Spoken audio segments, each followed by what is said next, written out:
Welcome to Mouhas diary my channel. জয় জয় দেবী চরাচর সারে কুচযুগ শোভিত মুক্তাহারে বীণা পুস্তক রঞ্জিত হস্তে ভগবতী ভারতী দেবী নমস্তুতে। মা সরস্বতী, মা গো মা। প্রতি বছরের মতন এবারেও মাঘ মাসের শুক্লপক্ষের পঞ্চমী তিথিতে বসন্ত পঞ্চমী পালিত হবে। এই দিনটি 23শে জানুয়ারি শুক্রবার। এই 2026 সালে সরস্বতী পুজো, আমাদের বিদ্যার দেবী সরস্বতী দেবীর পুজো অনুষ্ঠিত হবে। এই দিনটি দেবী সরস্বতী দেবীর উদ্দেশ্যেই উৎসর্গ করা হয়। তাকে জ্ঞান, প্রজ্ঞা, বিদ্যা, সঙ্গীত এবং শিল্পের দেবী হিসেবে বিবেচনা করা হয়।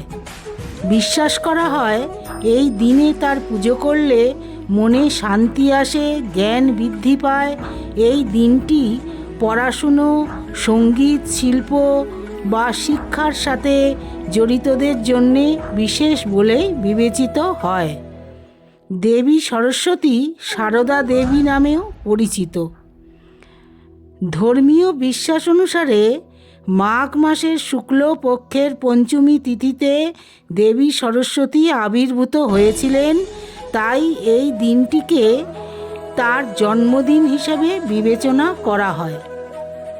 বন্ধুরা, কতক্ষণ থাকবে এই পঞ্চমী তিথি? অঞ্জলি দেওয়ার সময় কখন? আর সরস্বতী পুজোর মন্ত্র, অঞ্জলির মন্ত্রই বা কী? জানতে তোমরা আজকের আমার ভিডিওটা পুরো দেখো এবং ভালো লাগলে তোমরা একটু আমার চ্যানেলটা সাবস্ক্রাইব করো। বন্ধুরা,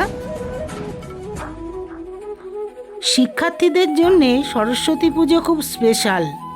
সকাল থেকেই উপোস থাকে আর বাগদেবীর উদ্দেশ্যে অঞ্জলি দেন। তারা বিদ্যা, বুদ্ধি, জ্ঞানের প্রার্থনা করেন সরস্বতী মায়ের কাছে। ছাত্রছাত্রীদের কাছে সরস্বতী পুজো কবে আসবে তাই নিয়ে তারা বসে থাকে। তারা ভাবে কবে সরস্বতী পুজো আসবে। দুর্গা পুজো, লক্ষ্মী পুজো, কালী পুজো, ভাইফোঁটা, জগদ্ধাত্রী পুজোর পরই সকলে অপেক্ষা করে থাকে সরস্বতী পুজোর। মূলত মাঘ মাসের শুক্লা পঞ্চমী তিথিতে বসন্ত পঞ্চমী বা সরস্বতী পুজো হয়। ইংরাজি নতুন বছরের একেবারে শুরুর দিকেই পড়ে সরস্বতী পুজোর দিন। উত্তর ভারত, পশ্চিমবঙ্গ, উড়িষ্যা, নেপাল, ভুটান ও বাংলাদেশে সরস্বতী পুজো উপলক্ষে বিশেষ উৎসাহ উদ্দীপনা পরিলক্ষিত হয়। এই পুজোর জন্যে সকলে সারা বছর ধরে অপেক্ষা করে। বিশেষত শিক্ষার্থীরা তাদের স্কুলে, তাদের সেন্টারে শিক্ষার্থীরা সরস্বতী পুজো খুব স্পেশাল। সকাল থেকে উপোস করে তারা বাগদেবীর উদ্দেশ্যে অঞ্জলি দেন। তারা বিদ্যা, বুদ্ধি, জ্ঞানের প্রার্থনা করেন মা সরস্বতীর কাছে। জেনে নিন এবার 2026-এর বসন্ত পঞ্চমী কবে পড়েছে এবং শুভ তিথি কখন।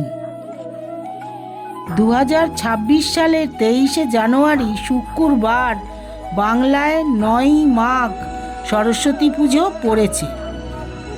22শে জানুয়ারি রাত 1:39 থেকে আর 23শে জানুয়ারি রাত 12:29 পর্যন্ত থাকবে এই পঞ্চমী তিথি। সরস্বতী পুজো তোমরা বন্ধুরা বাড়িতে তোমরা অঞ্জলি দিতে পারো। তার পুষ্পাঞ্জলির মন্ত্র তোমাদের আমি বলে দিচ্ছি, তোমরা ভালো করে শুনে নাও। ভালো করে শুনে তোমরা এটা বলে পুজো করতে পারো ঘরেতেই। ওং জয় জয় দেবী চরাচর সারে কুচযুগ শোভিত মুক্তাহারে বীণা রঞ্জিত পুস্তক হস্তে ভগবতী ভারতী দেবী নমস্তুতে। নমো সরস্বত্যৈ নমো নমো নিত্যং ভদ্রকাল্য নমো নমো। বেদ বেদাঙ্গ বেদান্ত বিদ্যাস্থানেভ্যো এব চ এষো সচন্দন পুষ্প বিল্ল পত্রাঞ্জলি সরস্বত্যই নমো নমো। এই মন্ত্রে বন্ধুরা 3 বার অঞ্জলি দেওয়ার নিয়ম রয়েছে। তোমরা ফুল বেলপাতা নিয়ে 3 বার করে অঞ্জলি দেবে। সরস্বতী পুজোর প্রণাম মন্ত্র: নমো সরস্বতী মহাভাগে বিদ্যে কমললোচনে বিশ্বরূপে বিশালাক্ষী বিদ্যাং দেহি নমস্তুতে।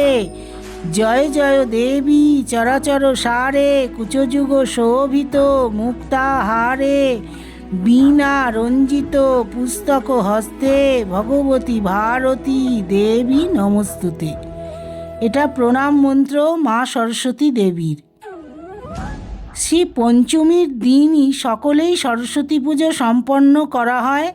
সাধারণত নিয়মে পুজো হলেও বেশ কয়েকটি সামগ্রীর প্রয়োজন হয়। যেমন সরস্বতী পুজোতে এই জিনিসগুলো অবশ্যই পুজোতে লাগে, যেমন আমের মুকুল, অভ্র, আবির, দোয়াত, খাগের কলম, পলাশ ফুল, বই ও বাদ্যযন্ত্রাদি। এছাড়াও বাসন্তী রঙের গাঁদা ফুল ও মালার প্রয়োজন হয়। সরস্বতী শব্দের অর্থ কি তোমরা জানো বন্ধুরা? সরস্বতী শব্দের অর্থ, সরস শব্দের অর্থ হলো জল। সুতরাং সরস্বতী শব্দের অর্থ হলো জনবতী বা নদী। অনেক পণ্ডিতই মনে করেন দেবী সরস্বতী প্রথমে ছিলেন নদী, পরে তিনি দেবী হিসেবে পূজিত হন। তিনি চেতনা ও জ্ঞানের দেবী। দূর দূরান্ত থেকে মানুষ এই পুজোর বিসর্জন দেখতে আসত। পুজো উপলক্ষে প্রায় 2 ঘন্টা আতশবাজিও পোড়ানো হতো। আধুনিক শিক্ষা প্রতিষ্ঠানে সরস্বতী পুজোর প্রচলন হয় 20 শতাব্দীর প্রথমার্ধেই। সরস্বতী বৈদিক দেবী হলেও সরস্বতী পুজো বর্তমান রূপটি আধুনিক কালেই প্রচলিত হয়েছে। তবে প্রাচীনকালে তান্ত্রিক সাধকেরা সরস্বতী সদৃশ দেবী বাগেশ্বরীর পুজো করতেন বলে জানা যায়। 19 শতাব্দীতে পাঠশালায় প্রতি মাসে শুক্লা পঞ্চমী তিথিতে ধোয়া চৌকির ওপর তালপাতা, তাড়ি ও দোয়াত কলম রেখে পুজো করার প্রথা ছিল। সেই পঞ্চমী তিথিতে ছাত্রেরা বাড়িতে বাংলা ও সংস্কৃত গ্রন্থ, স্লেট, দোয়াত কলমে সরস্বতী পুজো করত। গ্রামাঞ্চলে এই প্রথা 20 শতাব্দীতেও প্রচলিত ছিল। শহরে ধনাঢ্য ব্যক্তিরাই সরস্বতীর প্রতিমা নির্মাণ করে পুজো করতেন। প্রচলিত লোকাচার অনুযায়ী সরস্বতী পুজো সম্পন্ন হওয়ার আগে পর্যন্ত কুল খেতে নেই, যদিও এর পেছনে রয়েছে অনেক ব্যাখ্যা। স্কুল কলেজের পুজোর পরেই ছেলেমেয়েরা কুল খায়, ফল মিষ্টি খেয়ে পুজো সম্পন্ন করে। Thanks for watching Mouas diary.